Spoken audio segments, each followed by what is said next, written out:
Yo, Ram fans. Good morning to Monday Morning Cup of Coffee. I'm Steve Ivy. I'm here with co-host Marty Lenz. Marty, how was your weekend? Cold, and a little frustrating. Not enough wins in the household on all levels of different sports, but other than that, I'm okay. You know, I have this thing. I've talked about this before. I follow two teams religiously. I don't. The Broncos I like, but I don't Yeah. really. I don't really get emotional about it. But there's two teams I follow religiously. One, obviously, the CSU Rams men's basketball team, and the other is English Premier League team Manchester United. Right. Yeah. And for those of you that have heard me, the two of them never win on the same weekend. They never Huh. win together. I never get two wins as a fan, and it is very, very painful. But here's the deal. The Rams lost on Friday night, and Manchester United was playing first place Arsenal in London in Arsenal Stadium on Sunday at 6-1 odds. And I turned to my son and I said, I should bet every penny I have on Manchester United. They have they haven't won there in I don't know how many years, and they technically have no chance. But it's just the way of my life, going 1-1. And of course, Manchester United defeated Arsenal 3-2 last night or Uh, yesterday, and at 6-1 odds. And so that's just the way it goes for me. But it was painful on Friday night, and we'll sure get into it with our guest Adam Nigon, who'll be on in a couple of minutes. Adam, of course, was as close as anybody to the action, and I'm sure we'll get a great perspective from him. But what what did you see? uh, well, let's see. I mean, look, it's hard, and being a fan obviously can be tough, and the team and frustration. But boy, letting when you have the best team in the Mountain West in your barn, and you're doing everything right and beating them, and you're up by 13 at half, and to lose that way, it's just it's very disheartening. It's hard. I know the guys feel the same way. I realize it's finally nice to get everybody back and healthy, but just from my novice viewpoint, they're just having a hard time finding really good chemistry and glue, kind of like they had the first part of the season. But boy, the Mountain West has really been a struggle for the guys, it seems like, and that's it's a tough way to lose, especially when you have a good team on their back and you need to get back into the race somehow. That was my takeaway from that. Just very tough to watch how it went down. A lot, just not really good ball handling, a lot of turnovers, and I'm not used to seeing that from our squad. But I mean, that's part and parcel probably of growth and in getting everybody back on the same page, and probably a lot of frenetic energy of knowing that they got to play hard and do whatever they can to stay in games and win games. So if it's mistakes in the effort of trying to get better, I do that. But if it's the mental piece of just being careless with the basketball, that's a different kettle of fish. Have you, in your experiences when you were playing, you played sports, I've played sports. Have you ever been a part of a game where it got away from you like that? I can't remember in my brief history of playing, I can't remember a game ever getting away like that. And so I have no idea how it feels after the game, but I imagine it just feels awful.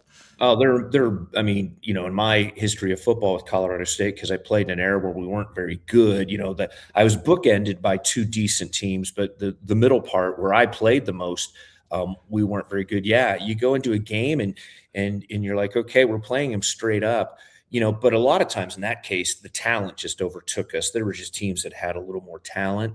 But then, yeah, we would be clumsy, with the football and not make plays that were right there on a racket, if you will, to, borrow a parlance and conflate sports analogies. There were times like that. I think about how we lost to a really bad New Mexico team when we had them beat, but we let them drive down the field, 86 or so yards to win that game.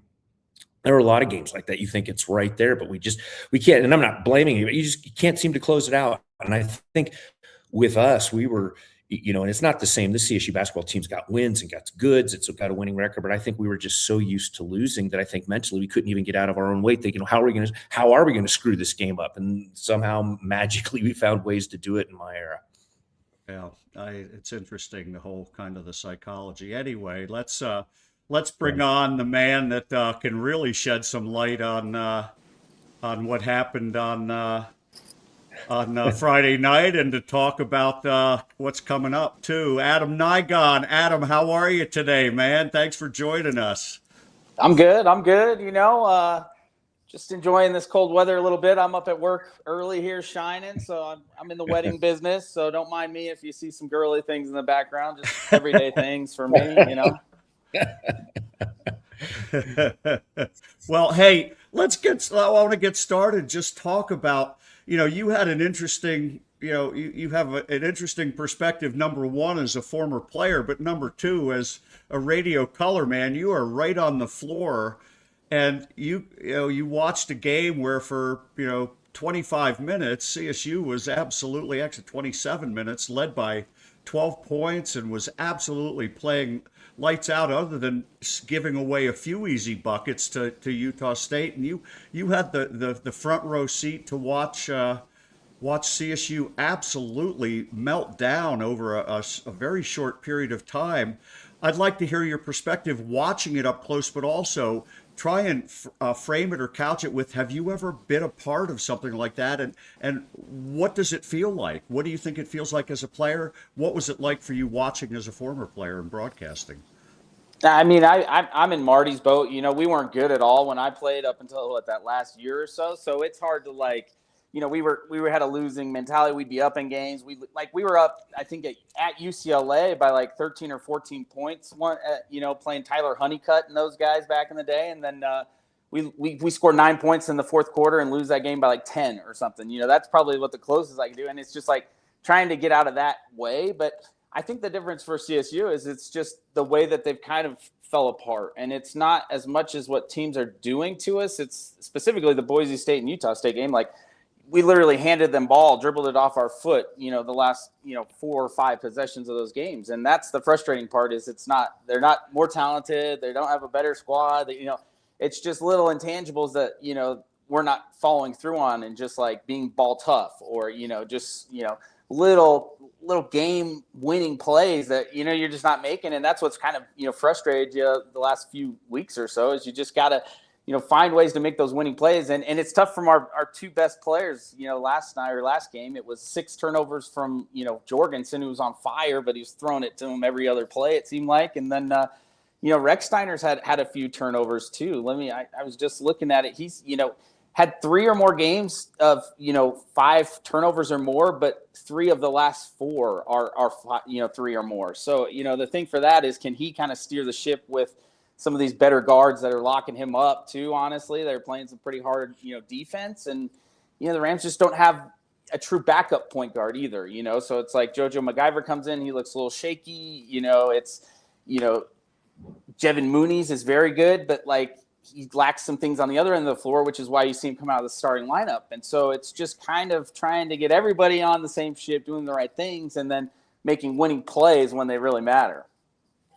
I was going to ask Adam, because to me, as an outsider, it looks like the Rams lack a real pure ball handler, somebody that says, hey, clear out. I've got it. I'm going to take it down the court. I don't have to worry about passing it overhead and around and everything else. I can handle the ball, somebody that really has the handle. Is that part of it? And my other part of that question is too, how much of these errors are the guys trying to do more than they're actually capable of doing, with trying to be of the passing and getting the ball in? Are they playing beyond themselves as opposed to playing within their skill set?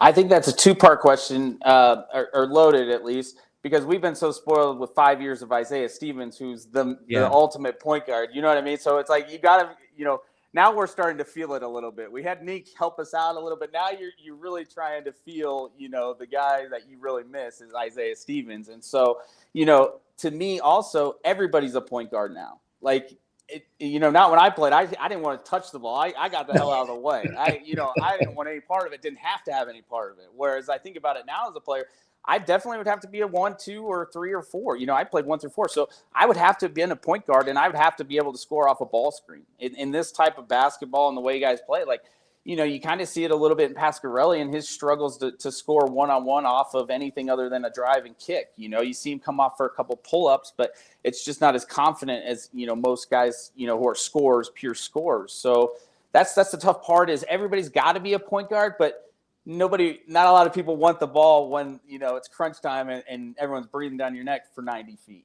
That's a different mentality in itself. And I think we're just so spoiled to it that now finally we're seeing guys turn it over and we're like, what, we haven't seen this. What's going on? So we'll get there though. It's not like these things aren't something that we can figure out. You know what I mean? It's like, it'd be one thing if it's like, oh my gosh, we can't make shots and we can't guard. It's like, well, we can do everything. We just got to put it all together and, find a little tougher, rebounding and find a little edge. And so, I think Ali's in his a tough part of his first career head coach season as well. I know I'm kind of talking a lot on you guys here, but like that's definitely playing a part to some of it too. Like, first guy is first year as a CEO, you know what I mean? Everybody's got the answers when you're, looking up to somebody, but it's a little different when you got to make the decisions. Yeah. Hey, I on my post-game show, my post-game stream after Friday night, one of the things I pointed to was how well the Rams actually played when they weren't turning the ball over. They were good for, in the analytics, 1.5 points per possession against what's known as a pretty good defensive team. Right. And the second part of that is defensively, even by handing Utah State so many points, that was the third best defensive performance anybody has played against Utah State this year. And I came out of the game going, my God, we just tossed that game away. That was a 15 or 20 point game just like last year was. It really was. If we didn't turn the ball over. If you go back to last year's game, Adam, we led by 20 or 25 in the first half. We didn't have any turnovers the first half. Yeah. This week, this game, we had 10, and we were still up 10 points. That was a 20 or 25 point lead. Isn't that crazy? And so there was these encouraging parts, and then you're sitting there watching this complete meltdown. And I came out of it going, somebody said, aren't you depressed by the loss? I said, no, I'm just puzzled, because I've never seen anything like it. I really haven't. In Moby, it's happened before on the road. I can remember 2 years ago, even with Isaiah Stevens, where they had the big lead at San Diego at halftime, and they got absolutely murdered in the second half, and they turned the ball over and gave up 3 points. So I was encouraged. And do you see signs? Are you in this kind of the same place? Do you see like maybe the next step is figure this other stuff out, and you might be a pretty good team? Well, yeah, everyone's afraid of you when you're making all those threes. So it's like that kind of, made up for some things that are probably on the defensive end you were lacking. But like, if they flip the switch again offensively and start making some of these shots and knocking, defenses back a little bit, that changes the game significantly. But I'm encouraged. You hold Utah State to 65 points. You know what I mean? Like that, they handed them at least 15 of them, right?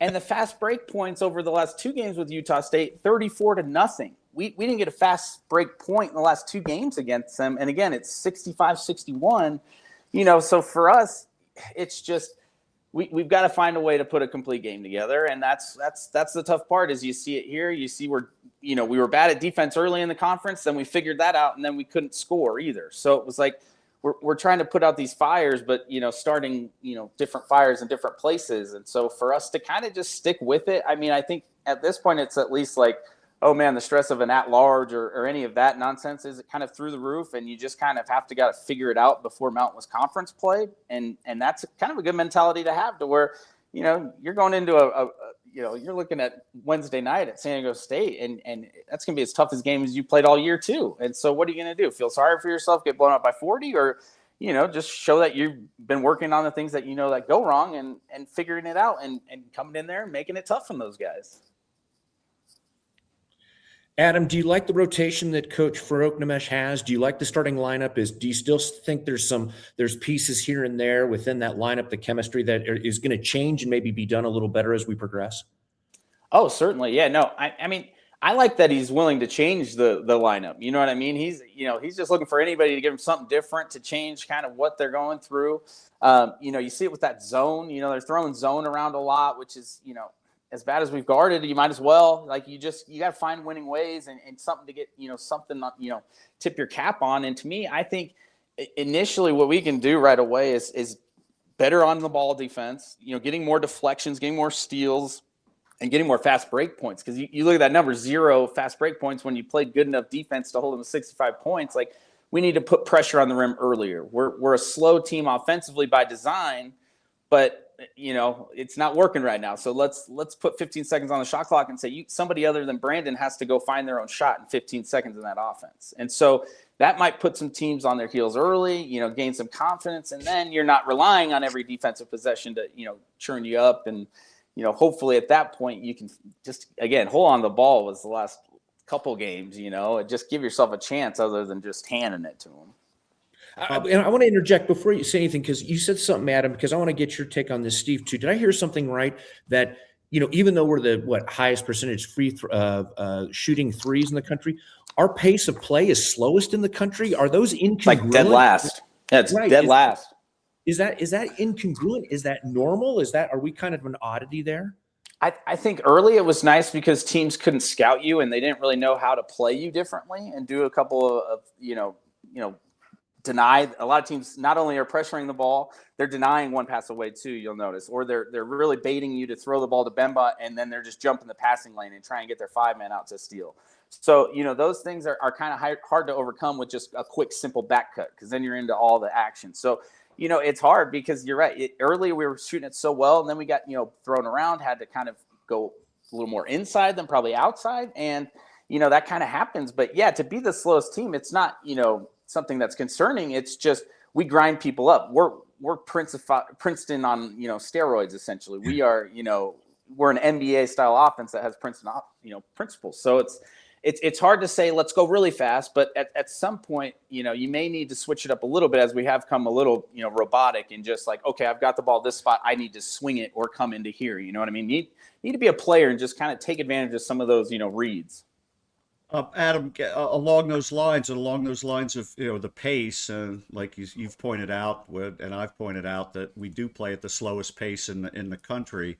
The ball moved pretty well in the first half against Utah State, and it seemed to slow down a little bit in the second half. Maybe there's fatigue that goes into that. I don't know what the reasons are, but I want to get to the point of, is the methodical pace, does that create a higher chance of turning the ball over because it gives the defense a chance to get set and to really know? Is the pace causing the turnovers? It could be. I mean, I'd have to look at all the specific ones. I don't know that. I think the pressure might be causing a lot of those issues too. That just Rex Steiner dribbling it right into him twice, right in front of me the other night. That kind of certainly doesn't play into it. I think you're right, though, in an analytics standpoint, the longer we got the ball, the more chance they can take it from us. So that's kind of, a good way to look at it. But to go back to your, lineup question that Marty had, it's finally we've gotten to play, yesterday or last game was the first time they've been healthy, honestly. Like, that was, full go for Jorgensen. Bemba probably hasn't been thinking about anything. So, you got what you wanted, and you saw how comfortable Jorgensen was out there on the wing. And it's just, the 6 turnovers are just going to put a blemish on a huge game for him. And then the second half, we slowed it down because they were switching everything, and we had Falslev about 4 or 5 times pinned on a post. And it's just like we are not finding big men or mismatches inside quick enough. And that's, as a guy who I grew up, when I played, the best thing I could do as a shooter is pass the ball inside to Andy Ogaday. Obviously, it's Jorgensen is not him, but he could be, and he's playing like it or was. So for me, it's like get the ball out of my hands, let the defense stare at somebody else for a while, and then when they look away, that's when I would move. That's when I would kind of do my thing and screen away. And so I get so frustrated when guys just miss the post because you're just flattening out the defense. They've got to collapse and open some stuff up for you. And if they don't, you're going to see what they did when Jorgensen did get the ball. He went one-on-one and scored over the top. So it's tough to watch. And I'm pulling my hair out with everybody else, but I think you're not, sitting there like a San Jose State or an Air Force right now thinking you just don't have a shot at all. You know what I mean? It's just kind of, I think we still scare some people. Realistically, Adam, at this point, and you're right, you said it earlier that, you really can't worry about down the road seeding NCAA. But from your perch, how important is it for Colorado State to finish, at least if they can, top 4 in the league to get decent seating for the Mountain West? And what are the realities of CSU setting themselves up potentially for a tournament run? Yeah, I mean, it's just kind of getting everything right by tournament time. I mean, you look at like UNLV, Boise State, Nevada, Grand Canyon. Those are the kind of teams in the middle there that you don't feel like they're better than us by like much other than just a possession here or there. So to me, that's, it's going to be all coming down to matchups and who we play, and it's, some guys, are way worse matchups than other teams for us, right? So, you kind of got lucky with that in last year's Mountain West Conference tournament as you got somebody to beat New Mexico, and we did not have to play them because, you just didn't want any part of those guys. They gave it to us pretty good. So I think that's what's going to come down to it is, maybe the boys throw a game, the last game of the year or two to kind of find themselves in a sweeter bracket. I don't know that, whatever it takes, but it's to this point where we've got to find some confidence and swagger on both ends of the floor to really make that run though that you're hoping to see. Hey, Adam, I've got a comment from Aaron Harris. Aaron's a good fan of the show. I don't know if you know Aaron. Yeah. You probably do. It seems like the opponents have figured out what we are doing offensively. Then we are lacking a follow-up change, an adjustment, or a little some kind of tweak, and it causes us to keep trying the same thing and slowing us down. Do you see that? And what are your thoughts on that? Yeah, well, teams pick us up full, and it takes us 7 or 8 seconds to get across half court, and then what do you know? We've got 20 seconds to work, and our offense takes a swing or two to actually get itself right and to set up things that you want. So yeah, it's right. Teams are doing that. You see that, like I talked about, with the denials, with the ball pressure, just kind of not letting the ball move as freely. And then when they're doing that, watch where we're picking or catching the ball. It's 3 or 4 feet off of the 3-point line, and so.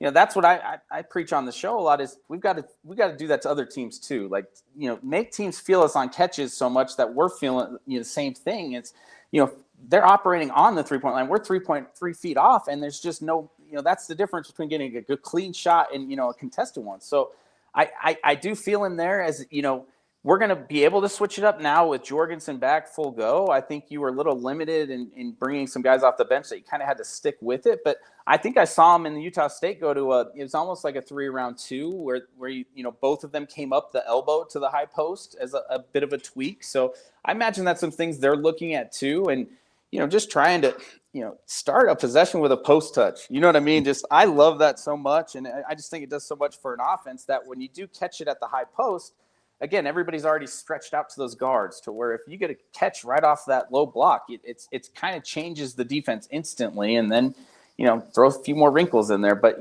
getting Jorgensen the ball is Jorgensen and Bemba the ball are probably the two main concerns right now. How high is Jorgensen's ceiling, Adam? Is it higher than we already see it? And on that note, too, is there a player besides Jorgensen, because he's the first one that leaps to mind for me, even with the injury, what player most surprised you so far in their growth and their ability and how they've come along?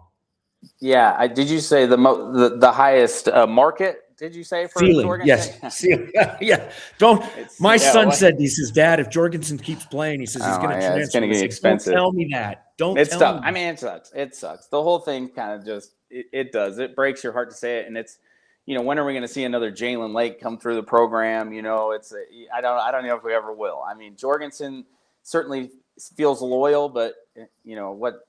$3 million comes his way, you know what I mean? Or whatever else it's going to call his name. It's going to be tough. But, to see him play the way that he did after not playing but 4 minutes a game the last 10 games of the year last season is pretty incredible. And the change that he put into his, body is pretty insane. So, to me, that is what's really cool is you see the work kind of going in. You hated to see him go down for, whatever 6 games it was. But, man, when I saw him at Utah State, I thought it was, I've torn my knee twice. So I was just assuming, all right, let's, move on and just get ready to play without him. So to have him back and now Bemba back, it's you're going to see some more growth from other guys because now they're not having to play positions that they probably wouldn't have to. A guy like Kerry Booth is probably the opposite of growth that you want to see. He's probably up and down a lot too much. Grabs 10 rebounds. As of before the Utah State game, he had 120 rebounds. That was 40 more than anybody else on the team. And so he doesn't even, coach can't even play him at spots of the game because he's just, so frustrating, on certain parts of the ball. So, to me, how can he find his niche and find his way and kind of become that dominant force that Rams kind of saw in that portal and on all the hype that he has? Because, that's a guy that's all of a sudden really freed up with Bemba and Jorgensen back. So, okay. Hey, Marty, we got to let Adam go. He spent his 20 minutes with us, and he's a busy working man. He's got, like you said, a business going. Any last thoughts, Marty? Any last quick question? Yeah. Do you like working with Brian? Yeah. Let's grab a beer, me and you need to talk. That's right. Yeah. No, I mean this. It's like I learn, even though we do different sports, when I listen to you, Adam, there's things from you I learn and pick up on because since we share a partner, and it's like, I love listening to you guys. I feel like I learn something all the time, which whenever I listen to other people, I always want to learn something. So you guys do it. I mean, I'm one of those guys. I'll turn the volume down on the TV, even though it may be a bit of a delay. I'll watch the game and listen to you guys because I like what you do. You are a really nice compliment to Brian. Look, I like Brian. I'm a big fan of Brian, but when I hear you guys work, I think, man, they're so seamless and so smooth. So I think in my head, I hope I can bring that to Brian as well. You do a great job, man. Thank you. No, I had somebody reach out the other day that was kind of talking about a few things like that. And it's, Brian helped me because I didn't have, any sort of experience when I started. So it was like, whatever Brian says goes. And thankfully Brian was a pretty good play-by-play guy at that point. So, he holds the broadcast to a high standard. So, and that helps, because I went out there as, oh, this is going to be cool and fun. You know what I mean? And it, that helped me take it a lot more serious right away. Mm-hmm. So, that helped me grow. And then honestly, like I watch a lot of sports, but for me to turn it to, who I listen to and who I like is kind of who I implement. And so like, I love Greg Olson and JJ Redick. Like obviously as analysts, those guys were like the two best. So it's like, if I could be anything like those two and just feel like how they bring their perspective to games as players and what they talk about, it's just like that's so insightful to me. So for me to do anything, I'm trying to be more like that type of analyst that just is, I get in, I get out. I know where my place is on the radio. Certainly, you just got to learn when to shut the heck up and get out of the way. And it's nice though, those Mountain West games that we get, because I do get a lot of fans who are able to, watch and listen, and they're like, man, you guys are really good together. So I really appreciate that, man. Me and Brian been working hard. This is going on my 10th season, so it's stacking up here, man. Some grays are coming in, I think, at this point. So before you go, you just got to see one comment, and it's true. You're not just a great color guy, but the best walk-on ever to play at Colorado State. Marty might have issue with that being a walk-on on the football team. No. I'm surrounded by two great walk-ons, both of whom have become color analysts on CSU radio broadcasts. But Adam, I'm going to let you go. Thank you so much for joining us. Have a great trip to San Diego and Laramie. And by the next time I see you in Moby, I'll have a beautiful coffee mug. Hey, that's perks, man. I do it for free. You know that, man. I appreciate it, guys. You bet. We'll see you, Adam. Have a great week, buddy. Adam Nigon. Here we go. Another comment from Joey. The real white shadow. Oh man. I mean, I do. It's like I love listening to him and Brian and how Adam. Because Adam, besides having the knowledge base, there's humanity. Like when I listen to the tone and tenor of his voice and how he elevates and pitches it with certain things. Because one, you get the knowledge, but again, because you work for the home team broadcast, you sense sometimes the passion, the frustration, the vision. So when I listen to him and how he emotes, I'm like, oh yeah, he's feeling what I'm feeling, but he brings the technical expertise, the gravitas to it as well. So I really do enjoy listening to them. It's a really good quality broadcast to listen. And like I said, when it's not on Riser, like on my TV, when it's actually the Mountain West Network, if it's on Fox or someone, it's like watching the Utah State game, I listened to their call while I was watching the game. So, I mean, it was, it's really good. He does an exceptional job. And I was kidding. Brian is an excellent driver, a great play-by-play guy, and he does make it easy to work. But they have a really good chemistry. I mean, I enjoy that. And I sit there envious, say, God, I hope, if I continue with this, I hope I can build that same chemistry with Brian, because they do an exceptional job. They are very much enjoyable to listen to. It's basketball and football are so different, and from a radio broadcasting perspective. Football, you get a little more time between plays. Basketball is instant change in action, and the color guy, there's a lot of pressure to be really, really concise, and it's hard. And I think Adam does a great job really pointing out a lot of what's going on there. And like you, I listen religiously. If I'm not in Moby Arena watching, and if I'm watching on TV, I'm listening to the radio broadcast with Brian and Adam, and I can live with it being off by a second or two with the stream of the game on TV. I don't care. I'd rather listen to them talk. Yeah. So they've been great. So here we go. The winter beard, Marty, coming on strong now, challenging Steve. I'm just lazy. I'm lazy. I need to, I'm just lazy with it. Well, I'll probably look. I'm laughing because I refer to it as my winter sloth. It is. It's who I am in the wintertime. I don't grow a beard. I just go without shaving, and sometimes it's 5 days, sometimes it's 2 weeks, and it has nothing to do. It's just the outcome of sloth, not a deliberate attempt to grow a beard. If I have to make an appearance somewhere, I will shave it. Like I've had a few interviews and discussions, and so I will shave before I do that. But yeah, these past couple of days, you know what it is? I don't know about you, but when it gets cold out and wintry like this, I just have no desire to do. I mean, I'll shower, I'll clean, I'll brush my teeth, but I'll just throw stuff on. I was like, yeah, I'm not getting all gussied up to be in 5-degree weather. I don't know. That's just the mentality I have. I'll put a hat on and I won't shave and walk around. If somebody has to see me, I guess people are seeing me here, but we're family, so you can see me in my lesser, if you will. Yeah, I'll clean up, but right now I'm just being a little lazy. And it's really gray. What I have, it's really coming in. Not as gray as yours, sir, but I got a few years on, and I just added another year to the resume on Saturday. Yes. So, No. What'd you do for your birthday? went to the game on Friday night. That was my birthday, actually. It was Friday night, Friday. And so we went out to breakfast at a place that I really enjoy. And they serve something called a Dutch baby that has, you can get with fresh fruit. And I got it with a plate of bacon as well. And I couldn't finish it all, but I was in heaven on Friday, and I was in heaven for 30 minutes of basketball on Friday night.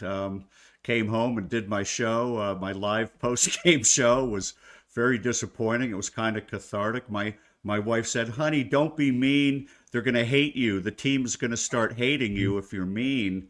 And I was pretty honest about it. I thought it was painful to watch as a fan, and like I said, it was just jaw-dropping watching what was happening unfold in front of me.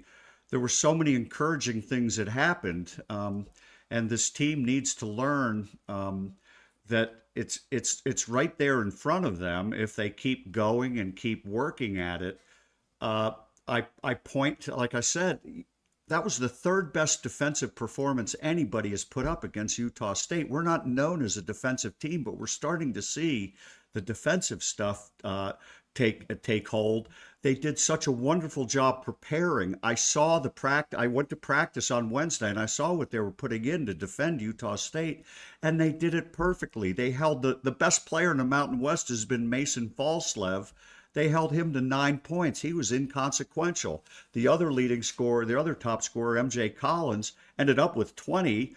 He had 4 free throws late. He had a good game, but it took him 15 shots to get there, and he was struggling. He was throwing up air balls.